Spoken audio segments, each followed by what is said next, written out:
Doğal Dekor Beylikdüzü'nden herkese merhabalar, sevgiler, saygılar. Şu anda Beylikdüzü Birlik Sanayi Sitesi 1. Cadde numara 108'de bulunuyoruz. Burası bir taş mağazası. Siz izleyicilerimiz sürekli soruyorlar. İnternetten bize ulaşıyorsunuz. Yeriniz nerede? Oraya gelsek hangi ürünleri görebiliriz? Direkt alabilir miyiz? Perakende satışınız var mı? Toptan satışınız var mı diye. Bununla alakalı bir video çekmek istedik. Burası hem depo hem showroom, aynı zamanda bir satış mağazası, gerçek fabrika satış mağazası. Afyon'da üretmiş olduğumuz ürünleri İstanbul Beylikdüzü'nde, yani burada size satışa sunuyoruz. Burada yaklaşık 300 kalem ürün var. Hepsini bu videoya sığdıramıyorum. Diğer videolarda parça parça olsa da size bütün ürünleri tek tek tanıtacağım. Sorunuz olursa aşağıya yorum bırakarak bize sorabilirsiniz. Telefon numaralarımızdan bizi arayabilirsiniz. Ya da mağazamıza gelip çayımızı, kahvemizi içip bizimle karşılıklı tanışabilirsiniz. İsterseniz sizi içeride biraz gezdirelim. Ne var ne yok, hangi ürünleri görebilirsiniz, bunları biraz size gösterelim. Nasıl bir mağaza, nasıl bir yer, nasıl bir konsept, bunları sizlere aktaralım. Sizin de aklınıza herhangi bir soru işareti kalmasın. İnternetin en büyük problemlerinden bir tanesi aslında güven problemi. Yani bizi arayan müşterilerimiz derler ki biz size nasıl güvenebiliriz? İnternette çok firma var. Acaba hanginiz gerçeksiniz, hanginiz değilsiniz? Aslında bu video biraz da size güven vermek açısından çekilen bir video. Dediğimiz gibi yerimizdeyiz, buradayız, ürünlerimiz burada. Sabah 8, akşam 6, pazar günleri hariç haftanın bütün günleri gelip burayı ziyaret edebilirsiniz. Ürünleri canlı dokunarak kendiniz görebilirsiniz. Dediğimiz gibi bizimle tanışabilirsiniz. Hadi şimdi içeri gezelim. Şu anda showroom ofis bölümündeyiz. Burada müşterilerimizle çay kahve içtiğimiz, beraber birlikte ürün seçtiğimiz alandayız. Duvar taşlarından geçiş yapacağız. Sizlere duvar taşlarını göstereceğim.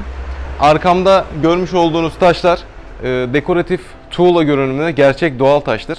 Yeni serimiz, en yeni serimiz bunlar. İçeride daha fazla ürün var. Onları da şimdi size göstereceğim. İsterseniz içerideki ürünlere gidelim.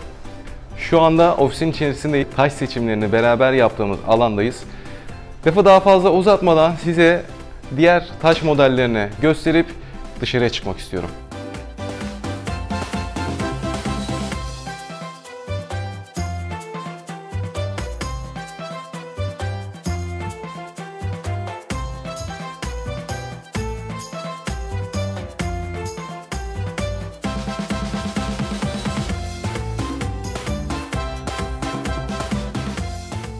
Evet, size çok fazla uzun uzadıya göstermiyorum burayı. Neden? Çünkü daha sonra zaten bu ürünleri tek tek sizlere diğer videolarda göstereceğim. Buraya gelen müşterilerimizin en çok söylediği şey, ya bizim kafamız çok karıştı. Evet, kafanız biraz karışacak ama aradığınızı kesinlikle burada bulacaksınız. Depo tarafına geçelim. Oradaki ürünlerin, patlatma taşların, lavaboların paketli hallerini size gösterelim. Ne şekilde ürünleri paketliyoruz, burada size ne şekilde sunuyoruz, bunları kendiniz görün. Bu bölüm patlatma bölümümüz. Patlatma taşların stoklarının bulunduğu bölüm. Burada ürünler farklı farklı, her palet farklı olacak şekilde. Paketler naylon paket olduğu için içeriğini ve rengini rahat bir şekilde görebiliyorsunuz. Şeffaf pakettedir. Bu bölümde lavabolarımızın teşhirinin bulunduğu bölüm var. Aynı zamanda duvar taşları da var. Buradaki lavabolar sirkülasyondan dolayı sürekli değişiyor. Her geldiğinizde farklı bir lavabo görebilirsiniz. Yine lavaboların stoklarının bulunduğu bölüm. Bu tarafta hamam kurnaları var. Lavabo yine teşhiri var. Dekoratif patlatma taş modelleri. Bunların hepsi ayrı ayrı farklı modeller. Duvarda her gören müşterimizin hayran kaldığı sanatsal dekoratif çalışma tablolar. Hepsi el işçiliği, el emeği, gerçek, orijinal taş. Aynı zamanda bunlardan özel bir isteğiniz olursa sizin isteğinize göre de çalışma yapabiliyoruz. Yani bize bir fotoğraf getirip aynısını istediğiniz ebatta, istediğiniz boyutta çalışabiliyoruz. Şimdi diğer depomuza geçelim. Takip et beni. İkinci depomuzdayız. Yine burada da ürünlerin stoğu bulunuyor. Yine alacağınız şekilde paketli taşlar. Buradaki taşlar genellikle büyük ebatlı, karton kutulu, filesiz ürünler.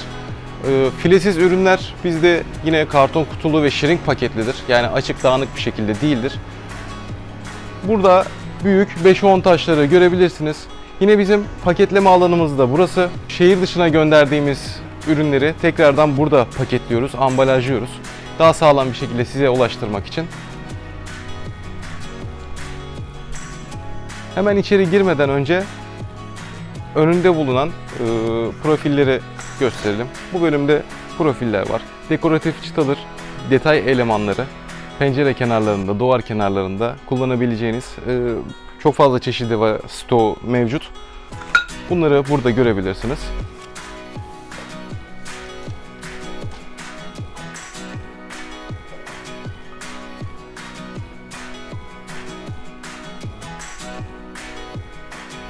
Bu videomuzun da sonuna geldik. İzlediğiniz için sizlere çok teşekkür ederim. Kendinize iyi bakın. Hoşça kalın.